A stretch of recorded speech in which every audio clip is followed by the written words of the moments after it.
أصعب ظروف مرت علينا خلتنا زي عطانا لو ردينا أو أبينا انتشر فينا المرض ولا فلوس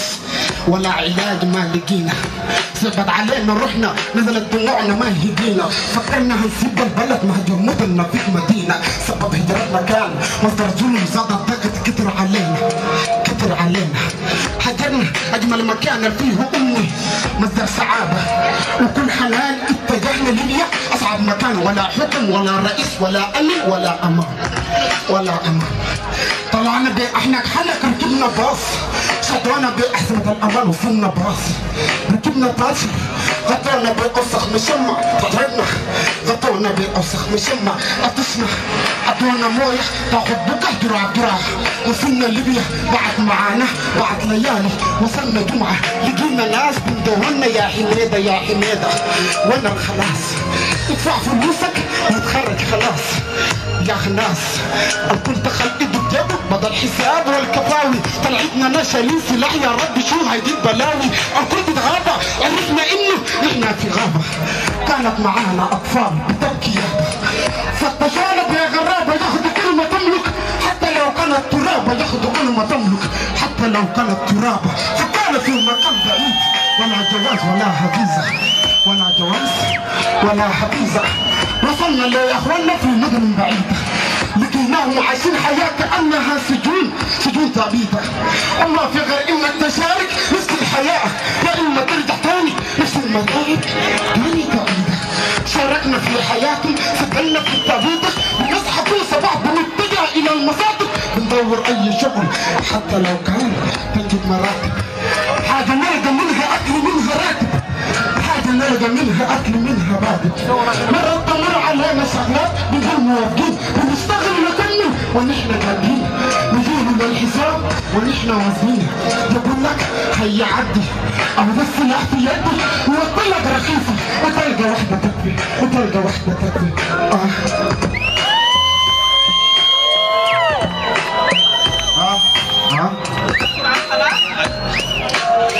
الواسطة لابد من انك تكون رجل مهين في دولتك لابد من انك تكون رجل بترشي عشان تمشي في طلبك لابد من انه يكون لك واسطة في ادارة من الاخر تكون وزارة تعرف تعيش بلا نكد بلا حجارة هذه بلادي بلد الحضارة اطول نهر من غير ادارة بلادي انا بلد الوساطة كل الرشاوي كل الوساطة لو كنت سايق قصد اشارة جاك بوليس ادفع وعدي امسح ذنوبك بفضل اشارة اهو دي الشطارة اهو دي الحضارة لو كان مصدق اصحاب حكم رجعه لو كان مصدق اصحاب حكم تلك الملوك تكبر تملك ما تلك شيء ما انتوا ناس انتوا الاساس ناس الحكم ناس البنوك ما تلك شيء اضربوا عدي وامسح ذنوبك بفضل إشارة لو كنت فتش للشغل اسأل أبوك يا أبا هل أنا واسطة في وزارة لو قال نعم فضل زيارة بكرة بتنزل مدير إدارة تخلص سريتك بفضل إشارة تحرك سيجارة في سيجارة تدي الأوامر تدي الأوامر لجل الصغر في كل شيء في كل صيع رسالة رفض جبيه هنا وري البدع والكم حرفك دخل السجن قبل إدارتك كفيل يكون دخل السجن وانت هنا مدير إدارة تخرج في الرمشة بفضل إشارة الكورة ذاتها اتغيرت بقت وساطة لو كنت تعرف أو محترف ادفع فلوس ادفع بتلعب في أي نادي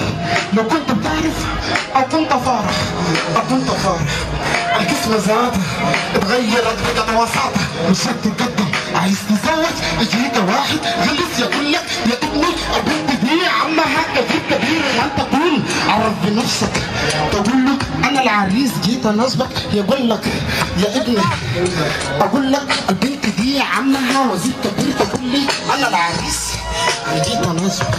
اقول لك البنت دي عمها وزير كبير تقول لي انا العريس وسط وزارة الكورة ذات اتغير أصعب ظروف مرت علينا خلتنا زي عطانا لو رجينا أو أبينا احنا كنا وين والآن نحن وين احنا من ترين طلعنا طلعنا للترين نزلنا في ترين ما كان منا خوف ولا علينا خوف ونقطع المسافات نغير الظروف صعد علينا ظرفي ما كان معانا فلوس بنركب الترين بنخاف من البوليس بنخبي في النفوس بنسمع السفارة إذا قفل علينا باب تغيرت وجوهنا اترسم عليها بصمة فكرنا في حلمنا ما كتير لا كان حلم والي ولا كان حلم وزير سابت علينا الفرحة والفرحة بالدموع دموعنا زي الشطة نزلنا في محطة والمحطة كانت نيس عدينا لكنيس هدفنا كان باريس عدينا بمارسيليا وصلنا لباريس باريس دي كانت مريا تحققت أماني والآن في باريس اندهشنا بالحداثة أول ما شفنا ناسا قلنا نحن ناسا عنوانا في باريس عنوانا كان حديث من محطة لمحطة وصلنا وسط باريس أول وصولنا أرضي تفاجأت عقولنا كيف تكون باريس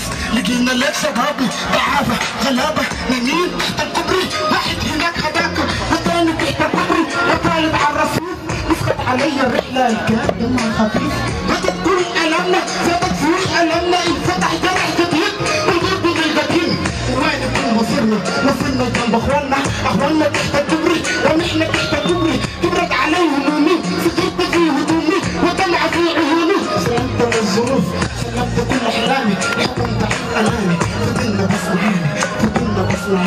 وصلنا كلام بالليل في بطيء الشباب قدمنا بالرجولة لقينا لك ستوب وقفنا للترام أتاك المطب دخلنا بعد هذا المكان دخلنا في سكة خطر لقينا لك شبابنا لندي السكة بقطر لقينا لك شبابنا لنفتح السكة ده قطر مكان قريب لكن هي مكان محدد بالخطر وين يكون مصيرنا جنب اخواننا تحت الكوبري ونحن تحت الكوبري اخواننا تحت الكوبري ونحن تحت الكوبري كبرت علي همومي صغرت في هدومي ودمع في عيوني فكرنا في باريس فكرنا في بلجيكا فكرنا في بروكسل الجنسات تصدق نخش يوكي نرفع صور من لندن الكل يقول الحمد لله وصولك لليوكي بنفكر نحن قاعدين حلمنا نحن صاحين ركبنا من باريس تاكسي ابن الخالة الشبيه بعزيز ساعتين 3 وصلنا لبلجيكا فرمان لقرب نور طلعنا من القار جاية تقول في النار طلعنا بعجوبة لقينا لك شباب نايمين على البلاط زي تقول جراح